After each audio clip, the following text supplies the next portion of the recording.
What's up, nerds? Welcome back to the Raging Rainbow, doing another comic book review today with you guys. And we're talking about Teen Titans Academy #1. And let's just kind of talk about this because there was a lot going on in this. And as usual, DC packed it with a lot of crap that they didn't need to put in there. So we start out with the new team or the new freshman class showing up at the island.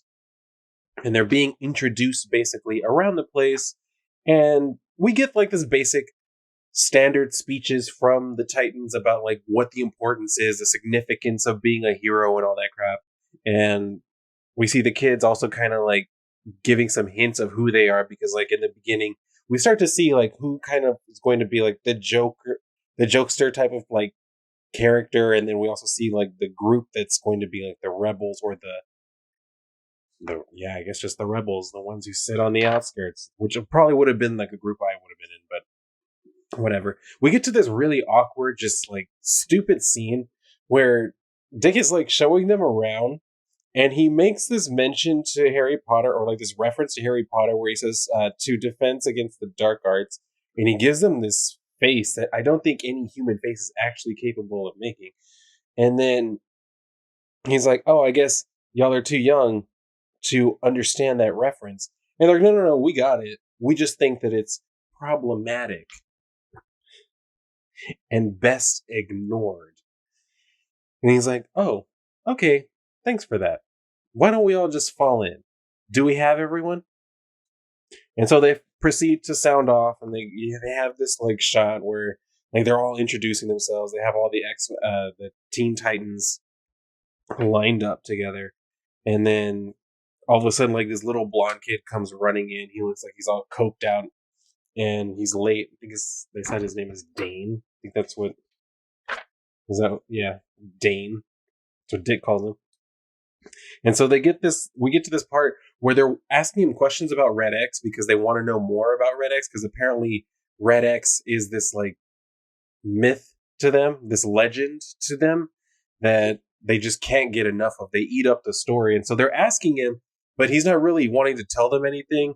And so we get to the part where Brick, which is the little redheaded guy, he is like, oh, forget it. He probably doesn't even know the rest of the story. And so as they're talking, this fighting simulator comes on and starts like showing them the fight simulator of Red X. And Dick is saying, okay, whoever has control of this, like, you need to knock it off. Like, this, that's cute, but let's like go back to what we were talking about. And so none of them fess up to it. And Brick is like giving us this creepy, like, I'm about to do something very bad face. And he's like, it doesn't matter who it is. And so Dick is like, all right, fine. I said I was going to give y'all a demonstration. So he proceeds to like take on all the holograms or whatever and take them out. So then we switch over to the scene where they're in the cafeteria just talking. And we see that the groups are already kind of split up into like little cliques. Like the two girls right here already kind of have like their own little like cool girls thing. Like they're talking about how there's a party going on later. But she's not really paying much attention. What's her name? Alinta. She's not paying much attention to Sarah. I think her name's Sarah.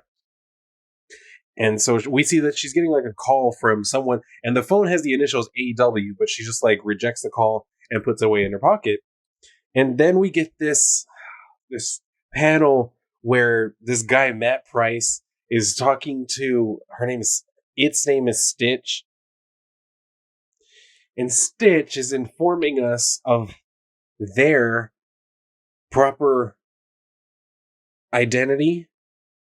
So basically, Matt says, so you're like some kind of magically animated androgynous ragdoll? To which Stitch replies, the proper term, Matt, is non-binary effigy, though I prefer genderqueer quilted American, which that part did make me laugh. And she says, just kidding, I'm not American. Can I have your apple? And he's like, you don't have a mouth. So I get that Stitch is going to be like some sort of anathema, some sort of anomaly, some sort of enigma meant to just serve as like a comic foil at random times for weird reasons. But we'll see what happens with that. And then we get to like I guess this is like the losers group. Well, I guess they're not really losers, but we'll see what happens with them. But anyway, we see them all kind of like sitting around talking about like the other group, the rebel group that I was talking about, made up of what is it? Megabat, which I guess is the big guy. Chupacabra, which is literally the one who looks like a vampire, like a bat. And then Brat Girl is the one who Brat Girl. I'm not even kidding you. And she just has her hair up in like the God, like Brat Girl. Ugh. Okay, so we're moving on, and they start talking about that little group starts talking about like where are the actual Teen Titans, who are the upperclassmen from these freshmen, and we find out that they're actually on a mission at the moment. And we see Kid Flash, tokenized Kid Flash, we're whizzing around, and then behind him we have Jakeem Thunder controlling the Thunderbolt of Johnny Thunder. Now, if you don't know who Johnny Thunder is, go read more JSA comics, because Justice Society of America is the team everybody should love. That's just my personal opinion. But basically, Johnny Thunder was a character back from like the 40s who controlled this magic thunderbolt.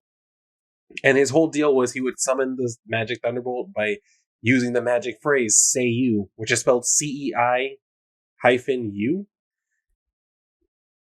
But it sounded like say you. Anyway, I love the character. He's awesome. Jakeem Thunderbolt, I don't know a whole lot about. He's more recent. I think he came out in like 2005, somewhere around there.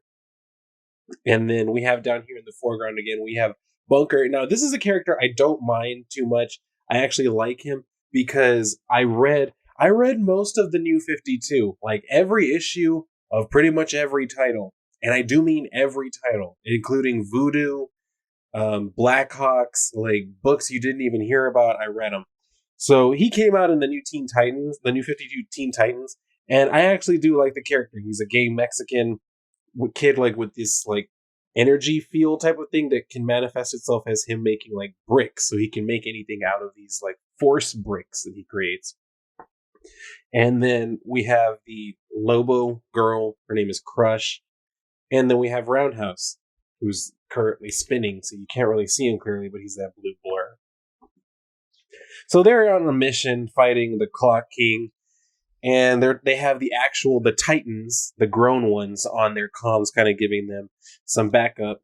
And then while they're talking, we get to this moment where apparently Cyborg has to go teach home ec because Beast Boy was the one handing out the teaching assignments. That was kind of funny. I was like, imagine having Cyborg as a home ec teacher. Like, I can't even imagine what he would be teaching.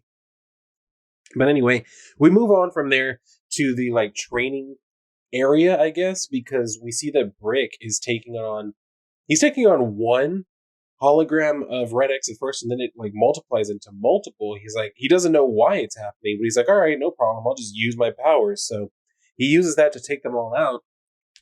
And then, surprise, surprise, come to find out that Donna Troy was actually watching him while he was doing that. So she's like, all right, hey, don't worry. It's just that, I'm your advisor and stuff, and we had an appointment. Like, you were supposed to come and talk to me. And I mean, Donna, shame on you. Everybody hates appointments with advisors. Trust me. So why wouldn't you go looking for him? That was just a terrible thing to do. But anyway, she's like, we still have time if you want to go talk or whatever. Or we can spar. So then we get this moment like down at the bottom where they like split apart and they're going to spar or whatever. And then she tells him, she's like, but you should know EMPs don't work on me. She's saying that like his powers, which is apparently like an EMP blast, doesn't work on her. He's like, don't worry, I got other ways to take you out. And she's like making this joke about how his name is Brick. His real name is Brick, and he has the power to brick electronics, and that's being a very big coincidence. And he's like, are you making fun of me? And she's like, yeah. And he says, this isn't like any other school in the world, is it? And she says, nope. Now set your feet. I'm about to kick your ass. Which, I mean, I'm pretty sure that's breaking some laws, Donnie. You can't say that to a student. Are you trying to get the Teaching Education Association down here, or whatever they are, the TEA? That's what we have here in Texas. I don't know what they have in other places. But then we get to this part where Tubi, which is short, if you don't know it, is short for totally tubular, which I think was a saying like in the 70s. So I don't know why they thought that would be a timely name for this hero. But anyway, everyone calls him Tubi, which I guess is slightly better. So he has to room apparently with Roundhouse. So we get this scene where they're kind of having a fat off, which was kind of funny. It did make me laugh. Because he's like, Roundhouse starts making fun of his power first. saying that like, oh, you just turned into a tube, right? And he's like, yeah, but don't you just turn into a ball? So he's like, yeah, big balls. And he's like, I see. Well, I guess we should head down to the party. You first. So then we get to this like weird party scene. I mean, like, just look at the colors on this page. It was so bright. I almost felt dizzy looking at this page. Like all the blue and yellow balloons. I get it. It's supposed to go with like Nightwing's original color scheme or whatever. But really, I mean, it was just, they could have toned down some of the colors in there or done something different. But anyway, we're moving on and we get to this scene where it's actually borrowing from what, if you read any of the Future State Teen Titans crap, they're alluding to one of the scenes that was in there where Dick got the mask of Red X at his party, and they have no idea who it is that actually sent it to him because it wasn't any of the Titans, so far as we know.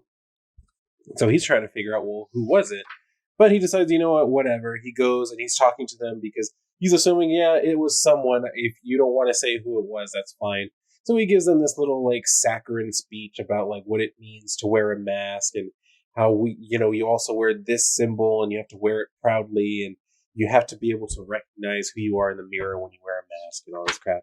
So, I mean, it's just, standard hero inspirational speech thrown in there for good measure. And then we move on. The party's ending and everybody's like headed out. They're going to bed. But Dick goes by the training area and he sees Brick in there again, like using his powers. Like it looks like pretty bad, like pretty strong in there. Seems like. But all of a sudden he just like takes off. He like books it. He's like, whatever, I'm going to take off and leave. And then we see Starfire and Nightwing talking and we get to this part again where they reference again back to that stupid storyline where they're going to hook up and he's like saying, like, yeah, someone took the mask. So I don't have that. Is that okay? And she's like, yeah, it's fine. Doesn't matter. Because they're like, we don't need to see the mask ever again. We don't need to worry about it. But then we see someone's got the mask and they're wearing it. So I'm pretty sure that it's either Matt or Dane. And the only reason I'm saying that is because Dane did come in all late and he looked all like methed out. And then we don't see very much of him after that one scene. So like they introduce him pretty strongly and then he's quiet. I think he pretty much almost damn near drops out of the rest of the issue. We do see him at the party, like in between these two. He's just kind of like in there. And then we don't see or hear from him ever again. So I'm pretty sure that it might be him. Because if you look, I mean, they kind of like make it seem like it's supposed to be like Brick. Because you go from that scene where he's like doing his thing and then he takes off. And then all of a sudden we go to this where it's like someone has the mask on and they look pretty pissed. So, I mean, maybe it is Brick. Maybe they're being blatantly obvious and just making an ass out of me. But if they're going for any type of mystery, I'm going to say that it's probably Dane. Just because why not, right? It seemed a little too convenient. They threw him in there like that and then also he just kind of drops out of the issue. I don't know. That was what I thought when I was reading it. So this was just this. Like I said, it's DC. They're doing this crap that they're still following. They're putting in words like non-binary and genderqueer because they need to introduce that further into the public lexicon. So that you get plenty of that in here. And then they're still just teasing this whole like, who is the Red X thing? Because they want to make sure they tease this out until everybody is just about damn near done buying Teen Titans comics. And then maybe they'll give you a very disappointing reveal. But we'll see. Maybe they'll actually disappoint me.